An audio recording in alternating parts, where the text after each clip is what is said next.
কান্দিতে বর্ণাঢ্য শোভাযাত্রায় শুরু হলো রামেন্দ্র সুন্দর ত্রিবেদীর ১৬২তম জন্মদিবস উদযাপন।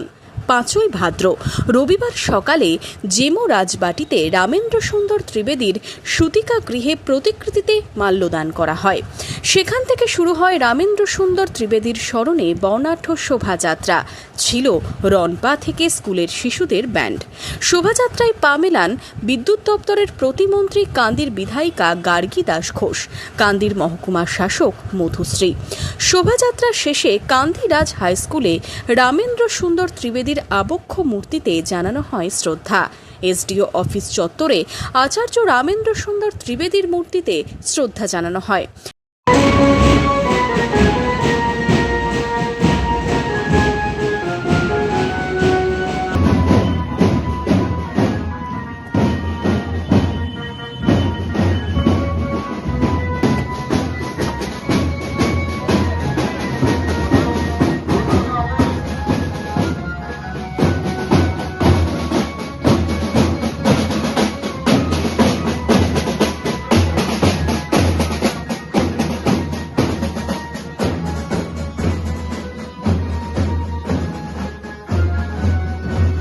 আমি একদম আপ্লুত এবং গর্বিত যে আমি তার জন্মভূমি থেকে একজন জনপ্রতিনিধি হিসেবে মনোনয়ন পেয়েছিলাম এবং জিতেছিলাম।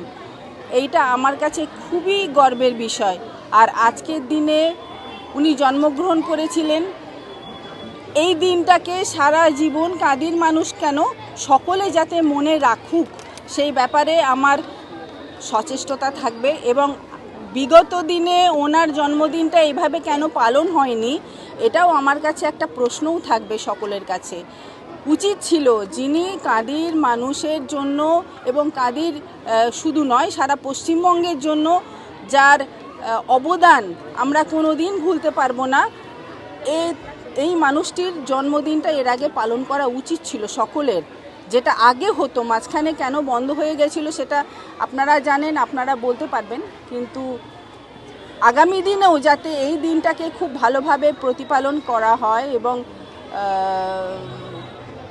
আরও বেশি করে তার জীবনী এবং তার জন্মকথা সকলে জানুন, এইটাই আমার ইচ্ছে এবং আগামী দিনে নিশ্চয়ই এটা কৃতকার্য হব বলে আমার মনে হয়। ৫ই ভাদ্র আজকের দিনে কান্দির জেমো রাজবাটিতে জন্মগ্রহণ করেন রামেন্দ্র সুন্দর ত্রিবেদী। শৈশব থেকে ছিলেন প্রখর মেধাবী। পরবর্তীকালে বাংলায় বিজ্ঞান চর্চার প্রাণপুরুষ হয়ে ওঠেন রামেন্দ্র সুন্দর। একাধারে সাহিত্য, বিজ্ঞান ও দর্শনে তার ছিল গভীর পাণ্ডিত্য। বঙ্গভঙ্গ বিরোধী আন্দোলনে তার গুরুত্ব ছিল অপরিসীম। 2026-এ এসে রামেন্দ্র সুন্দর ত্রিবেদীর স্মরণে শোভাযাত্রা, শ্রদ্ধা জ্ঞাপনে ফিরে এলো সেই স্মৃতিও।